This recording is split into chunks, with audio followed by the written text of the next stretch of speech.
सूर्य नमस्कार। सूर्य पृथ्वी पर रहने वाले सभी जीवों के लिए ऊर्जा का स्रोत है। सूर्य नमस्कार हमारे शरीर का संपूर्ण और संतुलित विकास करता है, मन को एकाग्र और बुद्धि को कुशाग्र करने में मदद करता है।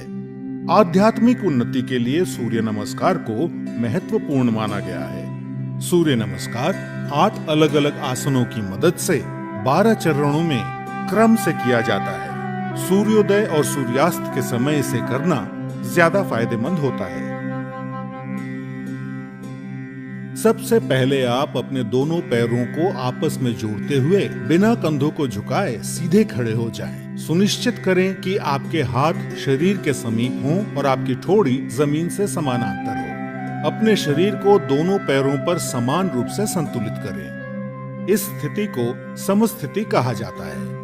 पहले चरण को करने के लिए सांस लेते हुए अपने दोनों हाथों को आपस में जोड़ें और अपनी छाती के समीप नमस्कार मुद्रा में ले आएं। इसे प्रणाम आसन कहा जाता है।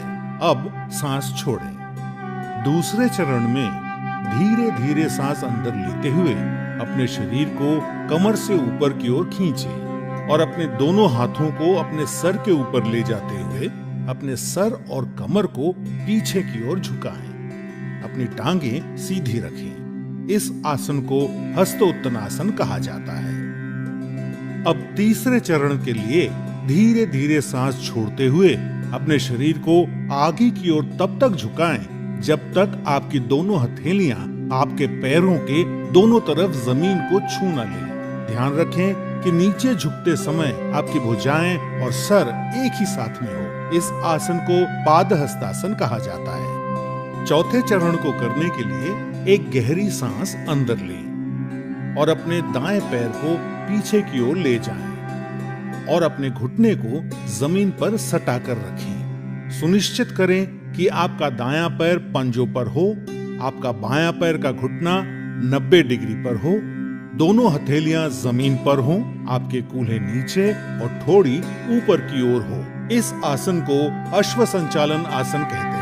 अब पांचवें चरण में एक गहरी सांस छोड़ते हुए अपना बायां पैर इस प्रकार पीछे ले जाएं कि वो आपके दाएं पैर की सीध में हो। सुनिश्चित करें कि आपके हाथ और कंधे सीधी रेखा में हों और साथ ही कंधे, पीठ और नितंब भी एक ही सीध में हों। इस आसन को संतुलन आसन कहा जाता है। इस स्थिति में धीरे धीरे सांस लें।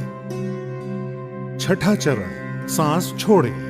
अब अपने दोनों घुटनों को एक साथ जमीन पर रखें और अपनी छाती और माथे को भी जमीन पर रखें। सुनिश्चित करें कि आपके कूल्हे ऊपर की ओर और आपकी कोहनियां आपके शरीर के समीप हों। इस आसन को साष्टांग नमस्कार आसन कहा जाता है क्योंकि आपके शरीर के 8 अलग अलग अंग जैसे दोनों पांव के पंजे, दोनों घुटने, दोनों हथेलियां, छाती और माथा जमीन को छूते हैं। ध्यान रखें कि आपके शरीर का वजन 8 अंगों पर सामान्य रूप से वितरित हो।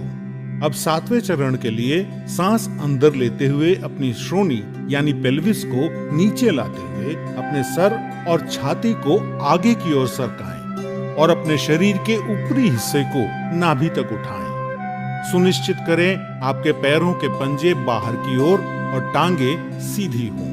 इस आसन को भुजंग आसन कहा जाता है। 8वां चरण, धीरे धीरे सांस छोड़ते हुए अपने पैरों के पंजों को अंदर की ओर मोड़ें और अपने कूल्हों को इतना ऊपर ले जाएं कि आपका शरीर एक पर्वत का आकार ले ले। सुनिश्चित करें आपकी दोनों टांगे सीधी, हथेलियां जमीन पर हों और आपका सर भुजाओं के बीच हो।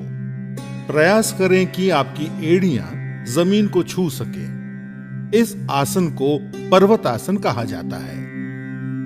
9वें चरण के लिए अपने कूल्हों को नीचे लाएं और सांस लेते हुए दाहिने पैर को आगे लाएं और अपने बाएं पैर के घुटने को जमीन पर रखते हुए पुनः अश्व संचालन आसन में आ जाएं। 10वें चरण में अपना बायां पैर भी आगे लाएं और सांस छोड़ते हुए पुनः पादहस्तासन में आ जाएं। 11वां चरण, अब धीरे धीरे सांस अंदर लेते हुए अपने शरीर को सीधा करते हुए अपने दोनों हाथों को ऊपर की ओर ले जाएं और पुनः हस्तोत्तनासन में आ जाएं। सुनिश्चित करें कि ऊपर आते समय आपकी भुजाएं और सर साथ में ऊपर आए। 12वां चरण, धीरे धीरे सांस छोड़ते हुए पुनः प्रणाम आसन में सीधे खड़े हो जाएं। अब इस पूरे अनुक्रम को अपने बाएं पैर से दोहराएं। सूर्य नमस्कार से आपके फेफड़ों की क्षमता बढ़ती है। सूर्य नमस्कार आपके मेटाबॉलिज्म में सुधार लाता है और मधुमेह के प्रबंधन में उपयोगी पाया गया है। सूर्य नमस्कार अंतःस्रावी ग्रंथियों यानी एंडोक्राइन ग्लैंड्स के स्राव को नियंत्रित करता है। सूर्य नमस्कार आपको वजन को सही रखने में मदद करता है और आपके मेरुदंड और आपके कमर की मांसपेशियों को मजबूती प्रदान करता है। उच्च रक्तचाप यानी हाई बीपी के रोगियों को इस आसन को सावधानी के साथ करना चाहिए। हर्निया और पेप्टिक अल्सर के रोगियों को सूर्य नमस्कार नहीं करना चाहिए। सायटिका, सर्वाइकल स्पॉन्डिलाइटिस और अक्यूट आर्थराइटिस के रोगियों को भी सूर्य नमस्कार नहीं करना चाहिए। महिलाओं को मासिक धर्म के समय और गर्भावस्था में सूर्य नमस्कार नहीं करना चाहिए। नियमित रूप से सूर्य नमस्कार का अभ्यास आपके शरीर को विषाक्त पदार्थों से मुक्त यानी डिटॉक्स करता है और आलस को हटाकर पूरे शरीर को सक्रिय करता है।